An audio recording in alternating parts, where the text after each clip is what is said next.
L'affaire Gaston Dominici, l'histoire de ce triple meurtre d'un couple d'Anglais et de leur fille, revue et peut-être corrigée par des étudiants de droit de l'université de Versailles-Saint-Quentin. C'est le projet lancé par l'association Juriste Tribune. Tous les ans, une reconstitution de procès est proposée. On choisit une affaire dont le jugement a été sombre, obscur, dans le sens où les preuves ne montrent pas vraiment la culpabilité ou l'innocence de l'accusé. Et donc en fait notre rôle c'est de vraiment faire tout un dossier pour essayer de trouver les petites erreurs, pour essayer vraiment de construire quelque chose de solide, pour montrer aux étudiants comment se déroule un procès. La préparation commence dès le mois d'octobre. Dans un premier temps, trouver toutes les preuves et les informations liées à ce dossier.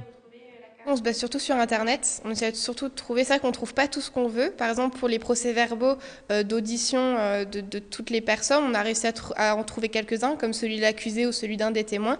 Mais c'est vrai qu'on n'a pas, les pièces ne sont pas toutes ouvertes, c'est-à-dire qu'on ne peut pas aller voir les scellés. Par exemple, des fois, on nous demande les preuves, est-ce que vous avez les vraies preuves? Non, c'est des preuves qu'on essaie de retranscrire au mieux. On a par exemple un pantalon dans cette affaire-là, et c'est un pantalon qui vient de chez nous, mais le but, c'est vraiment d'essayer de retranscrire au mieux pour les étudiants.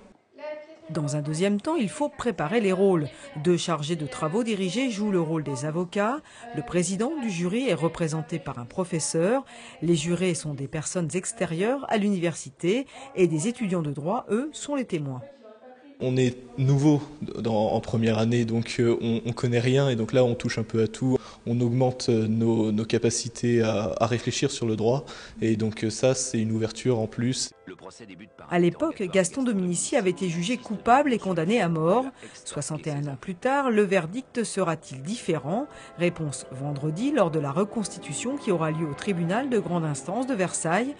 L'an passé, Juriste Tribune avait étudié une autre affaire célèbre, le procès Ranucci. Les étudiants n'avaient alors pas condamné Christian Ranucci à la peine de mort, mais à la prison à perpétuité. Autre temps, autre mœurs juridiques.